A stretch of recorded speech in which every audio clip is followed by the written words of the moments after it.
welcome to the Happier Hour. Once again, our happiest time of the week. Happiest because I'm with the most amazing co-hosts in the world, Seema, Kathy, Dina, Elizabeth, and we're missing Stephanie tonight, but we can't wait to have her back next week. And thrilled, and so happy to have our amazing and wonderful guest tonight, Tara Clark. She's a blogger, an influencer, an author. She's the founder of Modern Mom Props, which is a parenting, humor, and lifestyle Instagram that has hundreds of thousands of followers and many more after this show tonight as well, clearly and immediately. From social media world, when she was back at Nickelodeon, she's transformed this universe and what she's doing and sort of taken on the everyday things that we all go through, found the humor in them, and created a platform where we can all come together, we can relate to it, and hopefully laugh together about it. So Tara, thank you for all that you've done. Thank you for continuing to do it, to bring a little bit of humor every day to all of us, and for joining the Happier Hour. Welcome. Thank you for having me. I'm thrilled to be here. Oh, it's an honor to have you here. We love everything that you've done. But let's actually get into that. So, everyone, as you look at the world of social media and you think, I've got to get followers and I've got to build this. But let's go back to how this began and how you were involved in social media and how you organically just created this incredible platform. Sure. So I worked at Nickelodeon before my son was born. And this was actually like pre-Instagram days. So we were really just mainly on Facebook and Twitter.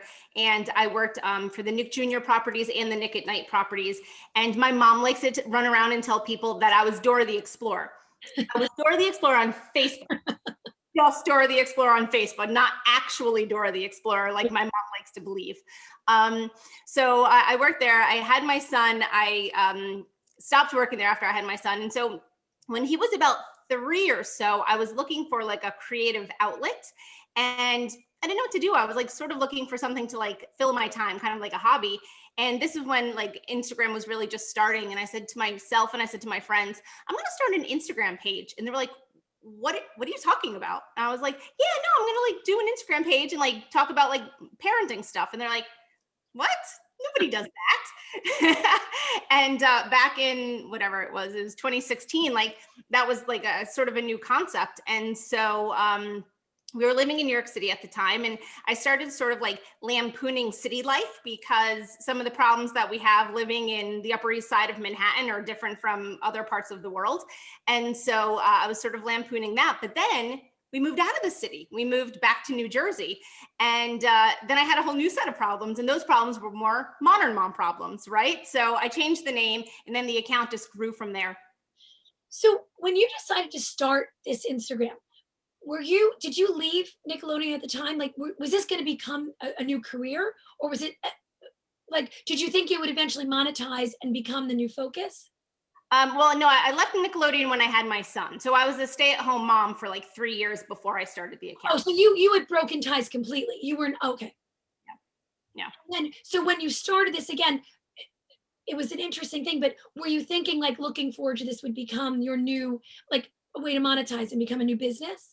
It was. And that was what was funny when I said to my friends, I'm going to start a parenting account. And my goal was to hit 25,000 followers. That was it. That to me was like, that was really making it.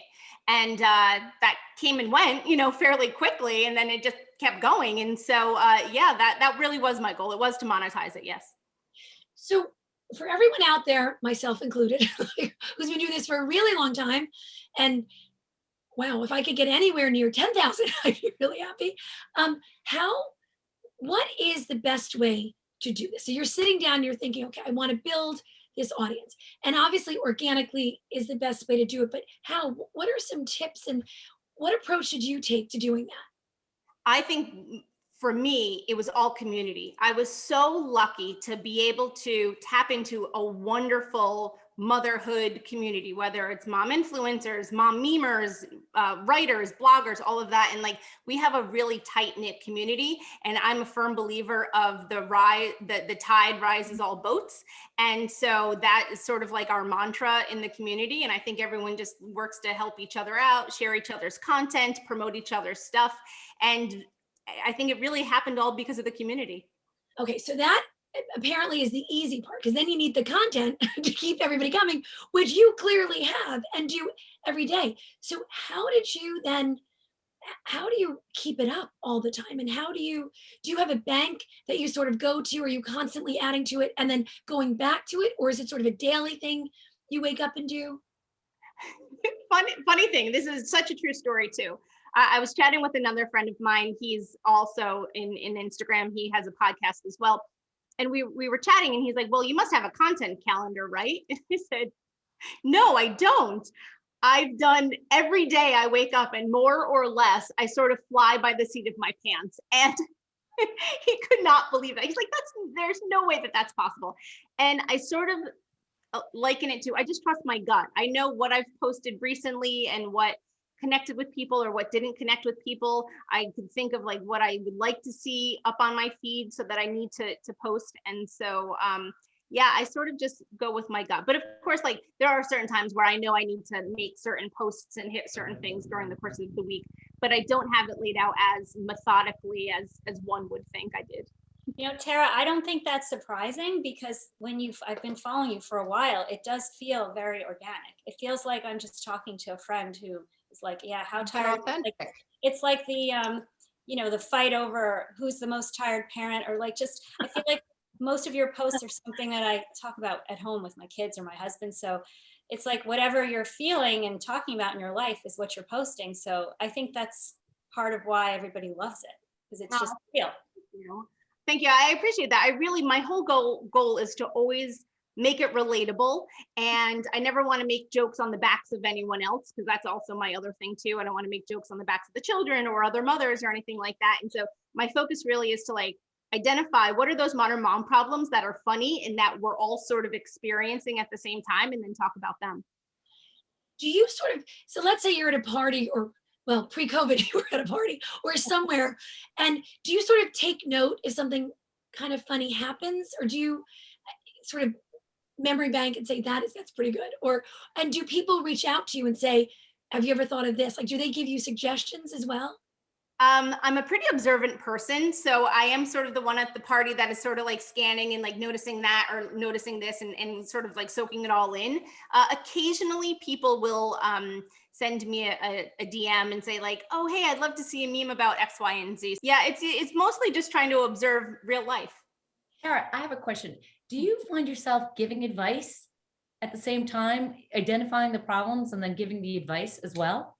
Yes, I mean, that's pretty much what my entire book is about, is I go through 99 different modern mom problems, and then I either give advice for serious topics or make jokes for less important things. I understand in your book, but however, in your Instagram, do you? Oh, that's awesome. That's great. No wonder you have such a huge following. Thank you. No, I do. I think it's important to weave in the humor and the practical, useful information, because it can't all be jokes and it can't be all inspiration, and it sort of needs to be like a good mix of the two. So you must be a writer at heart. I mean, because from social media to your book, is this something did you always enjoy writing? No, I like to tell, not at all. I like to tell people that I'm really good with one-liners. So that's sort of my shtick, is like, I'm really good with one-liners, but like the long prose does not come natural to me. So how did you decide that this would evolve into the book? Like, what was that thought process? Funny thing is, it sort of kind of fell into my lap. I was featured in a local magazine in Bergen County, and a book editor reached out to me and he said, this might make a really interesting book. And I said, oh, I hadn't really thought about that. But around the same time, my girlfriend Mary, who's my illustrator, if you've ever seen any of my illustrated posts, she lives down the street from me in Demarest. And she said, if Instagram went away tomorrow, where would our stuff live? Like, we sort of like, maybe we should put together a book so we could have the illustrations and the words together. And so we were sort of thinking about that. But then at the other side, this book editor reached out to me. He hooked me up with a literary agent who shopped my book proposal around during the height of the pandemic last March and April. And luckily I got a book deal and wrote the book during 6 weeks of the pandemic summer of 2020. And that was it. So it sort of, like I said, it sort of fell in my lap, but it also was hard work in trying to get the book proposal pushed forward. And the name of the book, Modern Mom Prompts, A Survival Guide for 21st Century Mothers. Yeah. So you said you observe a lot of things, and that's sort of what your one of your many skills are. Is there something that you've written that just makes you laugh? Like even when you go back to it, like one of your favorite things that you wrote? You mean like chapter wise or like meme wise? Both. Or either. One of my favorite memes that I've ever done, and it still like slays every time people see it, is that it's a classic modern mom problem. Two different images. One is a beautiful brand new nursery. It's like classic Pinterest, like the grays and the whites, and it's like perfect. Clearly the baby hasn't been born yet. And so that's the picture. And then the other picture is just like an absolute disaster of a room. There's like red and yellow and green and blue toys everywhere. And it's just like a big hodgepodge. And so the words say what I thought my nursery would look like, what it actually looks like. And every time I post that, like, you know, people always really connect with that. And so I wrote that one probably 4 or 5 years ago, but it's still true, right? Like sometimes Pinterest lies, and that inherently is a modern mom problem. Well, especially because I think that can sort of be read in any generation. Like you look at that and it could remind me of my high school kid, my college kid, my room. Looking behind me as I say that, right? I think it's so relatable to any age, looks at that and can interpret that to their own situation. So going forward, do you see another book in the future? Like you're saying, as Jack gets older. So right now, some of it is toddlers. Do you see yourself sort of following his progression? And you know, when you're around different age groups, could you see yourself kind of following the ages? I definitely could. Last week, I was recording the Audible version of my book. It's going to be on Audible. And so my director has a daughter who's going off to college in the fall. And she said, you know, that's a modern mom problem. She's like, I never would have imagined, you know, the emotions that you're struggling with seeing well, it's her only child, seeing her only child go off to college. And I said, well, that might be in the sequel. So hang tight on that. And you also blog as well. So it's not just so as the blogging goes, how do you distinguish between, okay, this is what I'm going to put up today on Instagram and this is what I'm going to write about? Or do they coincide? No, I like to think that the blog is more helpful and useful. So that may have more tips and more how-tos than the Instagram page would. And what do you enjoy of everything that you're doing? Because you do a lot. What do you enjoy the most? Or what just sort of, you may enjoy everything equally. This. Oh, good answer. This is my favorite. No, it is. It's my favorite. I joke with my husband. I was like, I could do podcasts every day. It is really fun, isn't it? So again, now going back to the memes and you're saying you don't have a content calendar and you sort of wake up in the morning, like, okay, I'm going to do this, I'm going to do that. What if, and for those out there that are trying to develop their following and trying to develop this social media presence, there's so much pressure to post. Do I post every day? You know, I've been yelled at by my kids. You posted too many times. Take it down. What are you doing? You violated every rule. Who knew there were rules? And you know, versus a post versus a story. And if you miss a day, will you lose your followers? Like, what is sort of the thinking behind that? Can I tell you a secret? Yes, I'm leaning close on this one. Okay. Instagram has this new thing that if you don't share a story for about 24 hours, and then you do share a story and you have it something that's like interactive, like a poll or a question, or, you know, one of those, like, how accurate is this kind of things, Instagram rewards you in engagement on that. And so I'm just saying, maybe take a day off from a story. Try it. It's an experiment. All of social media is one giant experiment, right? So take a day off, wait 24 hours, post something, and put, like I said, whether it's a poll or a question or something like that in there, and then see what happens. Report back to me. I want to hear what you say on that. And do you have a feeling story versus post? Well, they're different reasons why you would post different things, right? I think stories are more intimate. It can be more like you talking to the camera and saying, listen, this is the behind the scenes and this is what we're working on today. So there's that. And then posts live longer, obviously, right? Because stories are only 24 hours unless you put them into the highlight reel, which is also on your page. But the posts live there, and that's what people really see, right? So like if you just said, okay, I'm going to go check out your account right now, you're going to see probably my first 12 posts, right? Mm-hmm. So your first 12 posts should always reflect what you want your account to be about. And then to really throw a wrench into the works, Instagram's really pushing Reels lately, right? So they're also then rewarding people with engagement for doing Reels. And then Reels are a different thing, you know. Reels are great for how-tos and tutorials and, you know, sometimes in my world, funny videos. I've had like do a reel like on my to-do list for like a month.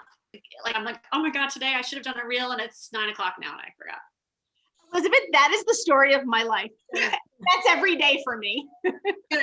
Now I feel better. Thank you. Now, Elizabeth just said she feels better, but each week Elizabeth makes us all feel better as she shares and rewards us with things we need to do. So maybe if we need some inspiration for our post stories and now the reels that we're all going to be doing, I have no idea how to do a reel. We're going to get these from all of Elizabeth's suggestions that we can watch and do and learn about this week. So a little bit of a caveat here. The first one I've actually seen, the other ones I haven't, but it's on my list. So the first one is The Serpent, and it just came out on Netflix. And y'all, this is like this crazy real crime. You can't believe it's true, about this real life guy in the 70s who used to prey on the hippies that went to like Kathmandu and everything and take their passports and the money. And it's really fascinating. So there was a BBC series that just came over on Friday. So that's called The Serpent. The next one is Hemingway, which I'm sure is on everyone's list, which just started on PBS. I'm very excited about that. Everything's like ready to go. I just haven't seen the whole thing yet. So I have a little caveat on that one.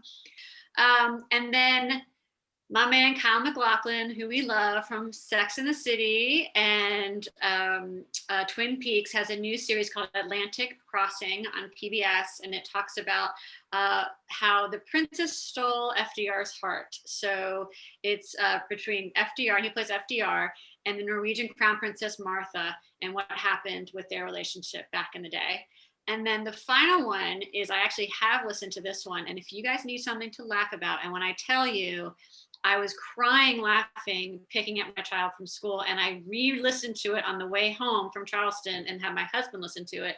But my guys from SmartLess, Jason Bateman, Will Arnett, and Sean Hayes, Stephen Colbert is the guest. And when I tell you about the story, I'm not going to tell you because I'm not going to spoil it. There's a story about Stephen Colbert and Conan O'Brien going skiing in Deer Valley that will have you laughing. So you're going to need that one. Oh, thank you for that. And every week, Elizabeth gives us the most amazing suggestions. Now, and with these suggestions, we also get an amazing financial tip about how we can access all these amazing suggestions. So Kathy, what do you have for us this week? Well, this week is a little different. This week, I'm going to talk about your emergency fund. Does anyone have an emergency fund? Okay, good. So basically, it should consist of 3 to 6 months. It's not, wait, hold on. It's not the emergency shopping fund, right? It's just like. No, it is not the emergency shopping fund. That's totally different. Sure. That's a different account. Emergency fund should be like 3 to 6 months of your living expenses set aside in a easy to access liquid, i.e. cash type of an account, so that if we have some unexpected surprise, think about last year, COVID, all the people that lost their jobs, like that was a surprise. That was very unknown. But if you had an emergency fund set aside, you were very well prepared to get through a very difficult time, and you don't have to tap into other ways, you know, to get that. And if you set up the emergency fund, not only will you be better prepared, but you'll also be able to like reduce the stress that comes along with like money worries. So I'll say like there's 3 things that I would say that you would want to think about why you want to start building your emergency fund today versus doing, you know, waiting. It does keep your stress level down. So if you know that you have an emergency fund in place and you can tackle any of life's unexpected problems, it's going to reduce the stress in your life and you're going to feel better about it because you have a way to deal with it. A second thing would be it keeps you from spending on a whim. If you set that money up into a separate account, out of sight, out of mind concept, you're not going to think about that money to use to spend somewhere else. So you've got it set aside, and it helps you to make good decisions about not spending on things that you might not need. And then the last thing, it helps you from making bad decisions if you are in a pinch. Like, so if you do get in a situation where you need access to cash and you didn't set aside that emergency fund, you're going to be forced to borrow and, and go into debt and pay high interest rates and all of these other things that are just not favorable for you in the long term. So start putting aside, set a separate account and put money aside, add up your expenses for 3 to 6 months. That's your goal. And just start doing it. You'll be very happy you did. And it gives you, again, de-stresses you, peace of mind. It's very valuable. We got a lot to do today. I got a reel. I've got to start this emergency fund. There's so many things. I'm so You excited. got to make a reel. Come on. A reel about me setting up the emergency fund. That's what you should do, Kathleen. And my math is terrible. So Kathy, I'm going to have to call you to figure out what I do with the 3 to 6 months. But now another thing, as Kathy just mentioned, it's been a tough year and a lot did happen to a lot of people out there. And what we love each week is Dina brings someone to the forefront that, again, deserves recognition, deserves admiration, and deserves a shout out. So Dina, who do you have for us this week? So in Tara's book, which I'll start with, I got to read an early copy because she's featured in our next issue of New Jersey Family Magazine. There is a chapter called UProbs and talks about self-care, which is an overused term, but it's really about what recharges your batteries. So on that theme, I was thinking about it. For me, during COVID, it was like an eternity of not getting a pedicure, and that really recharges my batteries. So what I wanted to talk about this week is a product that is all about showing your feet some love, and it's called Foot Nanny. And it was developed by a professional nail technician, Gloria Williams, who was actually became Oprah Winfrey's personal nail technician, pedicurist. Oprah basically said, be my personal pedicurist. So there we see as the life-changing, game-changing thing. And she encouraged her to start her own line of products for foot creams, soaking salts, essential oils. And her product is actually inspired by her mother. It goes back to her childhood. She grew up in the suburbs of Chicago, and her mother was a healer from Birmingham, from Alabama. And she used to do these foot rubs that using natural botanicals that she thought that whole wellness could be achieved by, doing these foot rubs. And she used all these natural products. And so it really harkens to her childhood. And Oprah Winfrey's like, you need to start this line. So it's actually called Foot Nanny, which is such a smart name. And this is like magic in a bottle. It's like the signature cream you put on your feet, and it has shea butter, cocoa butter, soy, vitamin C, vitamin E. It's been on Oprah's favorite things list. You guys probably all know her list. It basically changes people's businesses trajectories when they're on it. It was on 7 years in a row on the favorite things for holidays. And she does these boxes where you can get the cream. You start with the buff for your feet, and then you have the massage ball, and then you put the cream on, and then you top it off with the socks. And it really works. It's amazing.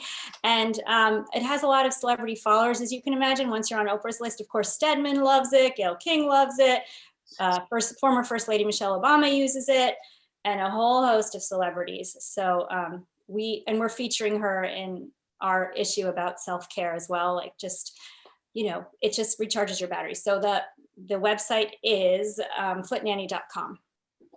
So Seema is about to find what other modern mom problems you have behind the scenes that you're going to share with us today, hopefully, if you'd like to, that we don't know about you, but we'll find more about today. So Seema. Hey, Tara, thank you so much for joining us.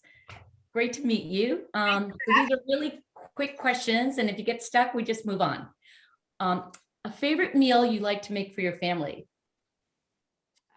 We have this Vietnamese noodle dish that it's like bacon and rice noodles and coconut milk, and I put it all together like a soup. It's delicious. I love that.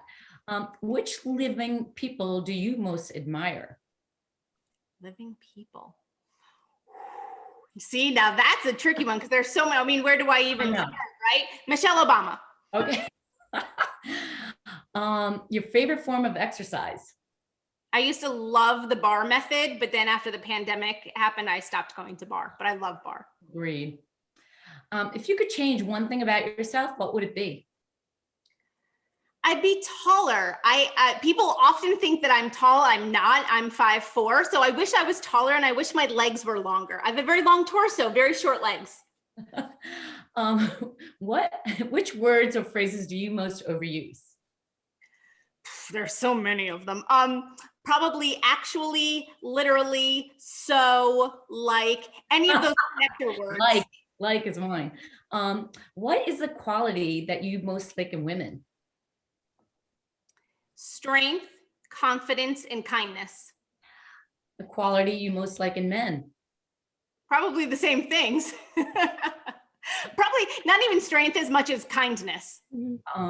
Right, exactly. Your first concert, and how did you get there? My first concert was a Tiffany concert in 1987. It was down at the PNC Art Center. Went with my mom and my friend Melissa. And there was a little band that premiered before that, that was the opening act for Tiffany, and it was a boy band. And my mom said, oh, these guys are talented. I have a feeling that they're going to make it big.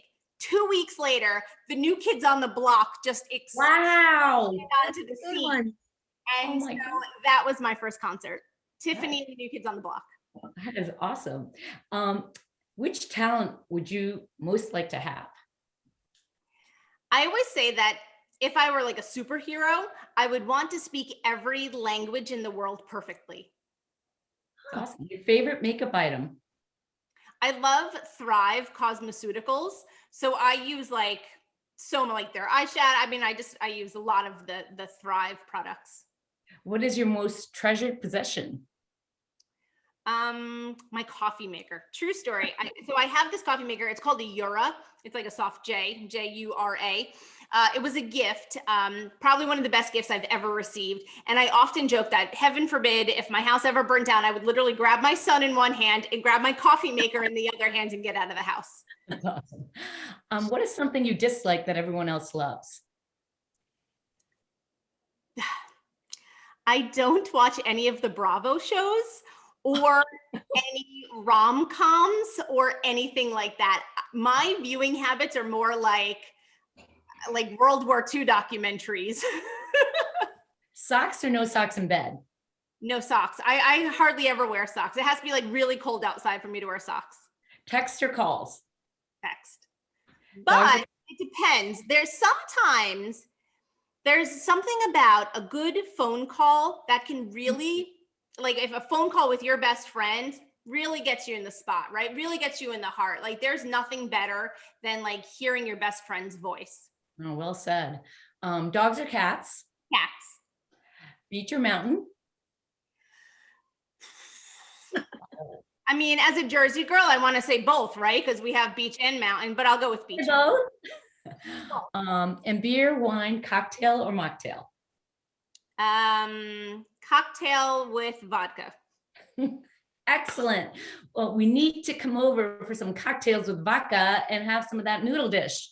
Absolutely. You are more than welcome. Bring Stephanie. She'll help us mix it all together. There you go. Well, thank you. Tara, how do people get your book? How do they find you, from the website to the Instagram? Just tell us all that. Yeah, sure. So on Instagram, it's Modern Mom Probs. The website is www.modernmomprobs.com. The book is currently on sale on Amazon and Barnes & Noble for pre-sale. And then after April 20th, it's available wherever books are sold. We're so excited. We can't wait to have it in our hands as Dina does right now. We can't wait to see everything you bring us. It's the humor, which God knows we all need. And it's not just the humor, it's the honesty you bring. So it's so relatable because we've all gone through it. We're going through it. We will go through it. But you bring humor to it so we can do it together. And I think nothing builds a community more than something that you can relate to, that you can laugh together with and laugh through it with. And with that, everyone, take those lessons and keep doing what you want to do. Give it a shot. Do it with humor. Do it with friends. Do it with anyone you can. But keep morphing.